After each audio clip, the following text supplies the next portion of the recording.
What's up, y'all? It's the Lightbrarian. Stoked that y'all had so much interest in silver, and I'm gonna just tell you why I like silver and some of my personal strategies for preserving my wealth.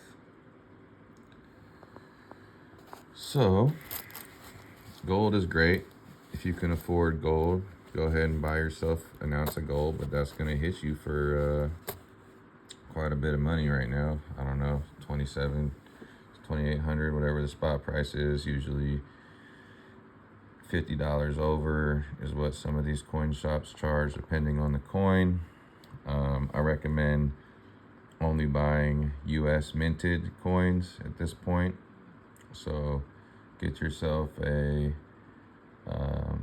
1 ounce gold coin. I would not recommend buying fractional gold, just because you're going to pay a lot more for the premium for the 1/10 or the half ounce or the quarter ounce than you would for a 1 ounce gold coin, if you can afford it. It's a lot of money to put away, but if you got, that much money plus a lot more sitting in your bank account, I would recommend converting that into some gold.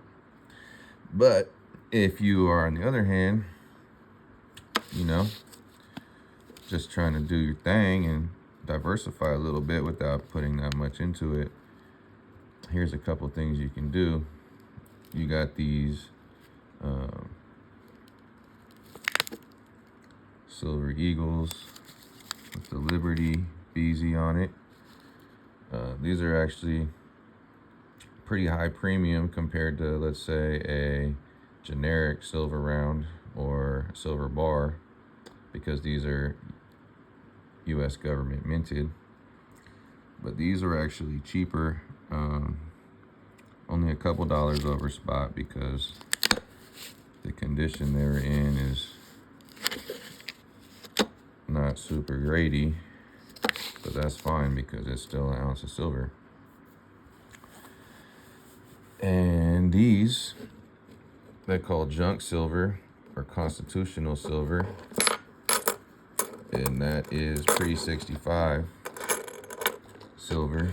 So you can see here, 1964, the last year they had these. I think they had something to do with they killed Kennedy and then switched it on them. So you're gonna see a lot of 64s right here. They got a 59, and the older you go, you might see some different designs on that mug. But these are 90% silver, actual government minted. And if you were to compare it to one of these modern day coins, you can just tell which one is boofy, fugazi, whatever you want to call it. Silver, got that bling to it. You could also turn it like this, and you can see the difference right there. Every once in a while you get lucky, and if you know what you're looking for, train your eye to see what the silver looks like, you might get some of these coins in your change. And right here, they sell the 90% coins by the face value. So that means that I'm not paying, obviously this quarter right here is probably worth, I don't even know, I gotta do the math, but it's probably worth like 10 bucks or more. So what you do is you buy by the face value. So if I'm buying $15 face value of dimes, that means that I'm getting 150 dimes. So $15 of face value. So it's clearly worth more than that because of the silver content, but you're buying it based on the face value. So if you got it like that, you can buy $100 face value, which is going to hit you for about $2,500 these days. And or how about this? This is a $15 bag. I forget what I paid for it. It was from a coin show a couple months ago. But these are the Mercury dimes with the fascist symbol on the back. And these these are cool because you know they're silver because they haven't made these for a while. However, also the pre-64 or the 64 ones are going to look like the modern day dime, the same design on it. So these are ones that are easily identifiable as 90% silver. You will see a little bit of wear on them because they were in circulation. And then what they did was they pulled them all out of circulation. And that's where they got us now with all this fake money. So these are good because it's a fractional amount. So let's say you can't afford this $35 or whatnot silver dollar.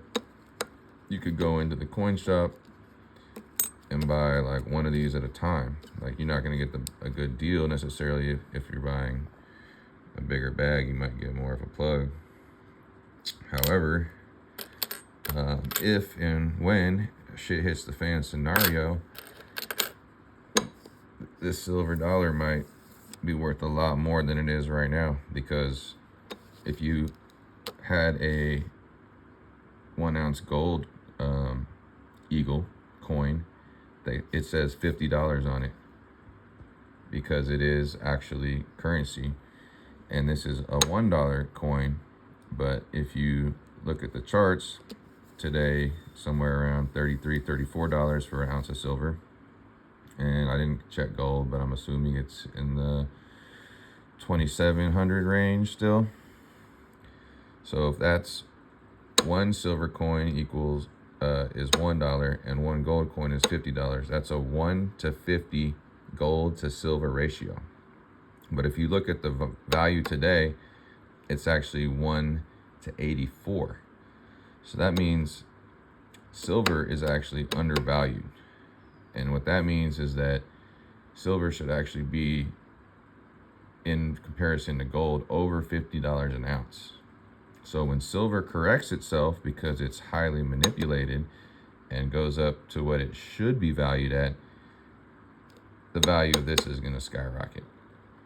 And silver's all-time high back in the early 80s was around $50 an ounce. And it's being suppressed heavily. Right now, they're trading paper silver, which means they're pretending that they got it in their hand, but they don't. And so they're trading pieces of paper back and forth, but they don't got it. So if you don't hold it, you don't own it. And yeah, that's why I recommend silver, because you can get a lot more of it. And like I said, if shit hits the fan, this is worth $50 or $100, but you need something that only costs $5 or $10 or $20. You can't really get change for this unless they got change, but you don't want to have to like cut this in half or into quarters. But if you got a dime that's worth $10 or a quarter that's worth $20, then boom, you just trade straight across for that, because, you know what I'm saying, barter system, you feel me? So I would recommend, for not only shit hits the fan, because what if your credit card don't work? What if you can't get money out the ATM? What if money ain't worth nothing? This silver is still gonna be worth something. And once you get it and hold it in your hand, woo-wee, there's something about this metal. We all know it's got metaphysical properties, antibacterial properties, anti-vampire properties. And yeah, that's about the gist of this little video. Might have gone a little longer than I expected, but I would just recommend that you tuck some of this away for a rainy day and pay yourself in silver. Whether you can afford to buy an ounce a week, an ounce a month, or if you're sitting on some paper, or your bank account's looking swole, because you know them banks can shut down at any moment.